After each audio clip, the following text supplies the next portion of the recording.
Good evening. My name is Jose Patino, and today I want to do a follow-up on a story and discuss the recent controversy surrounding Wells Fargo's unethical behavior. Wells Fargo is the third largest bank in the United States with total assets of approximately $1.95 trillion. A little background information is the first Wells Fargo was established in 1858 by Henry Wells and William Fargo in the port city of San Francisco in order to cater to businesses in the gold rush. The big question today is, how can a bank that has been in existence for 160 years be the third largest bank in the United States, and which state that they have earned the reputation of trust due to its attention and loyalty to customers, commit such a perverse act against the same customers it so cherishes? The story first broke out by the LA Times as far back as 2013. Since then, it was found out that approximately 5,300 employees out of the more than 70,000 frontline employees partook in creating 1.5 million unauthorized deposit accounts, 500,000 unauthorized credit card applications. These actions and unethical behavior took place from 2011 through 2016, and it benefited the bank by collecting fees totaling $2.6 million from these unauthorized accounts. Additionally, just last year in 2017, it was found out that an additional 1 million accounts were also fraudulently created, bringing the total number of fake accounts to over 3 million. The unauthorized accounts were created in order for employees to take advantage of the incentive plan that was in place.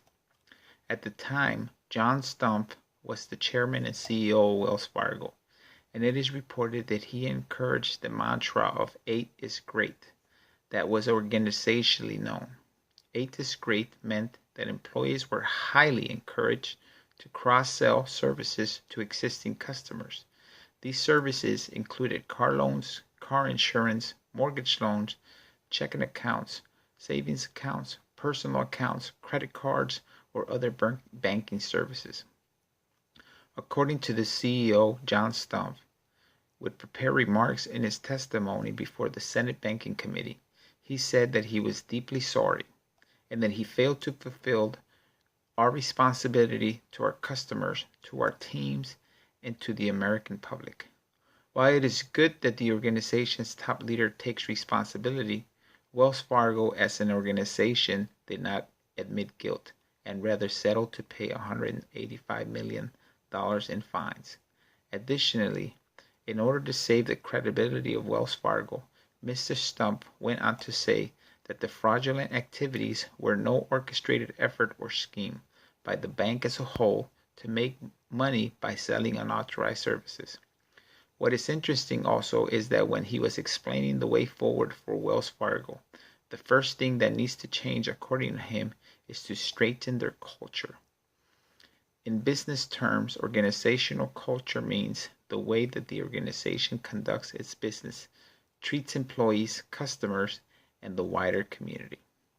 And it is based on shared attitudes, beliefs, customs, and written and unwritten rules that have been developed over time and are considered valid. But taking a look at these two definitions of organizational culture, it is clear that the unethical activities were orchestrated and were a scheme by the organization because it was perpetrated by so many and at great magnitude. The unethical behavior did not bother whomever perpetrated it or those who were in leadership positions tasked with oversight in such as trust-demanding profession. By looking at factors of moral intensity that can be used as metrics of why this happened, one can see that the factors of consensus and probability of harm allowed and encouraged the unethical behavior because the unethical acts were perpetrated by so many individuals in an environment that requires the supervision of many others, and the only result was to give them incentives. In another attempt by Wells Fargo to earn their reputation and earn trust, they conducted a self-examination in which some claimed that it fell short because it did not explain why the unethical behavior was not stopped earlier. According to the report, when Mr. Stump first got notice of the actions, he did not think they were that serious. Wells Fargo did not take the unethical behavior seriously and failed to understand the sense of responsibility to its customers. They will continue to feel the consequences for time to come. As an example, the state of California,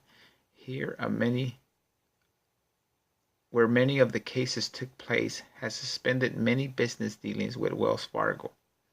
Also, Wells Fargo has announced that it will be closing about 400 bank locations due to the business after the scandal.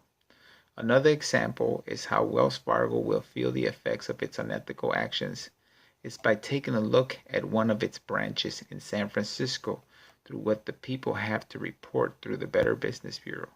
The branch does not even have a rating, but out of 3,059 reviews, 343 are negative. Also, the same branch has 3,904 complaints made against it. The Wells Fargo fraud scandal should serve as an example to any business to make sure they operate within what is ethical. The business should act in the best interest of all stakeholders, and this can only be done if it is done through ethical practices.